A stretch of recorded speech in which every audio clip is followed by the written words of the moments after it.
validation du mécanisme de suivi du plan quinquennal 2024-2029 du président Mahamat Idriss Déby Itno s'est conclu ce 14 septembre 2024 en N'Djamena.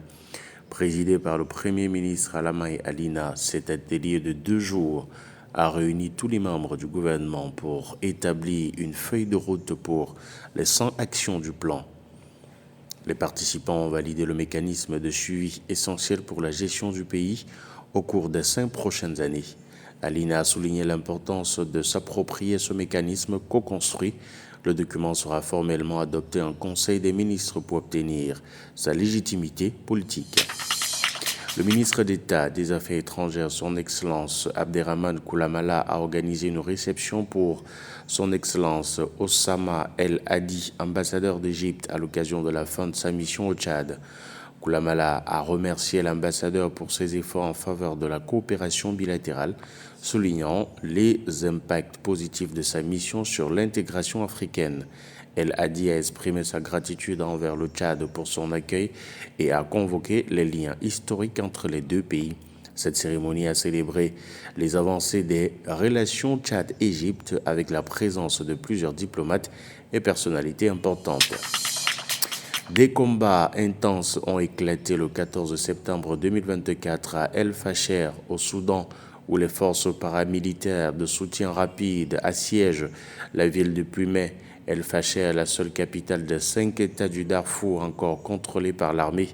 Le gouverneur Minawi a déclaré que l'armée avait repoussé une attaque des forces de soutien rapide, tandis que ces derniers affirment avoir conquis des positions militaires.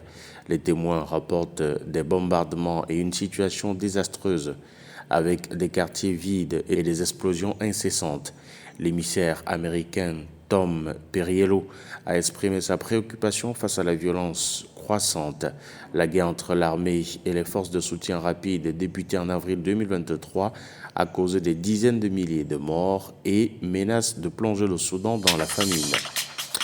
La campagne pour la présidentielle tunisienne a débuté samedi 14 septembre, une démarche qui se fait alors que ces derniers jours ont été rythmés par des arrestations nombreuses dans les rangs du parti islamique Ennahda, qui évoque une centaine d'interpellations, un nouveau coup dur pour cette formation qui a dominé la vie politique tunisienne après la révolution et dont les antennes ont été fermées sur tout le territoire en avril 2023. Son président et membre fondateur, Rached Ghanoudi, avait aussi été arrêté et emprisonné, notamment pour financement étranger.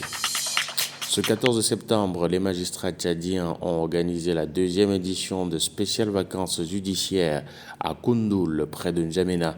L'événement regroupe 160 magistrats et 50 invités après une première édition en 2022 à Moundou. La procureure de Doba, Madame Nadjilem, a inspiré cette initiative d'un voyage en Afrique de l'Ouest, soulignant l'importance de la solidarité et du partage d'expériences. Elle a exprimé sa gratitude pour la présence des participants, notamment du président de la Cour suprême et d'invités du Cameroun. Des attestations ont été remises à des personnalités judiciaires et l'événement a également inclus des performances artistiques.